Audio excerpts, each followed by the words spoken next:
அன்பர்கள் அனைவருக்கும் இனிய மாலை வணக்கம். நான் ராம்குமார், இந்திய சுயேட்சை கட்சி தலைவர் பேசுகிறேன். இன்றைய இளைஞர்கள், லேடிஸ், அப்புறம் யங்ஸ்டர்ஸ், இவங்க எல்லாருக்கும் நான் சொல்கிற முதல் அட்வைஸ் தயவு செஞ்சு குடிக்காதீங்க. இதுதான் நான் சிம்பிளாக சொல்ல முடியும். குடிக்கிறீங்க, அடுத்தது கஞ்சா.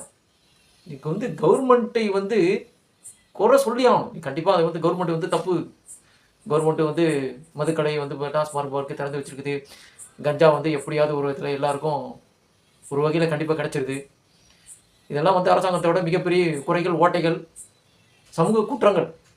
கண்டிப்பாக அதில் எந்த வித மாற்றமும் இல்லை. ஆனால் தனி மனித ஒழுக்கம் அப்படிங்கிறது ரொம்ப ரொம்ப முக்கியங்க. ஒரு 50 வருஷத்துக்கு முன்னாடி ஒரு ஊரில் ஒருத்தர் குடிக்கிறார், ஒரு குடும்பத்தில் ஒருத்தர் குடிக்கிறார் அப்படின்னாவே அவங்க சொந்தக்காரங்க எல்லாருமே அவரை ஒதுக்கி வச்சிருவாங்க. அவரோட கேரக்டர் லெவலில் ஏதாவது ஒரு பிரச்சனை, ஒரு தப்பானவராக இருந்தார்னா, ஒரு தப்பான ஆக்டிவிட்டி இருந்துச்சுன்னா அவரை மொத்தமாக ஒதுக்கி வச்சிருவாங்க. அந்த காலகட்டத்தில் யாருமே தப்பு செய்யவே பயப்படுவாங்க. ஏன்னா கூட்டு குடும்பமாக இருந்தாங்க, ஒருத்தரை சார்ந்து ஒருத்தர் வாழ்ந்துட்டு இருந்தாங்க. மிக முக்கியமாக ஒரு சமூக கட்டமைப்புக்குள்ள எல்லாரும் அன்னைக்கு வாழ்ந்தாங்க. அப்படி இருக்கும்போது தனி மனித பாதுகாப்பு அப்படிங்கிறதுக்கு மக்கள்லாம் அன்னைக்கு தெரியாமல் இருந்தாங்க. ஆனால் எல்லாரும் ரொம்ப பாதுகாப்பாக, ரொம்ப சுபிட்சமாக, காசு பணம் இல்லாட்டியும் அவங்க ரொம்ப நிம்மதியாக வாழ்ந்துட்டு இருந்தாங்க. இதெல்லாம் ஏன் காரணம், என்ன காரணம் அப்படின்னா ஒழுக்கமான வாழ்க்கை வாழ்ந்தாங்க. தனி மனித ஒழுக்கத்தை மிக முக்கியமாக ரொம்ப அருமையாக கடைபிடிச்சாங்க. இதனால் அன்றைக்கி சமூக குற்றங்கள், கலாச்சார சீர்வழிவுகள் எதுவுமே நடக்கலை.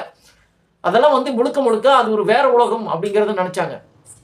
குடிக்கிறாங்க, அதெல்லாம் ஒரு மேல்தட்டு வர்க்கத்தோட செயல். குடிக்கிறது, விபச்சாரம், ஒழுக்கக்கேடுகள், தள்ள தொடர்புகள், இந்த மாதிரி ஒழுக்கக்கேடுகள் வேற ஒரு ஆளுங்க, வேற ஒரு கூட்டங்கள் இதெல்லாம் செஞ்சிட்ருக்கோம்.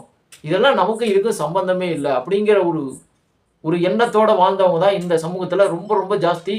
இன்றைக்கும் அந்த மாதிரி நடுத்தர வர்க்கம், பெரும்பாலான நடுத்தர வர்க்கம் இதை மெயின்டைன் பண்ணுறாங்க. அன்றைக்கி இவ்வளோ போலீஸ் இல்லை, இவ்வளோ சோதனைகள் கிடையாது. நைட்டில் வண்டி நிறுத்தி வச்சு ஊதி பார்க்குறது, இதெல்லாம் சுத்தமாக எதுவுமே இல்லை. கிட்டத்தட்ட 1970 காலகட்டத்தில் இதெல்லாம் சொல்கிறேன், இதெல்லாம் நடந்துகிட்ருக்கு.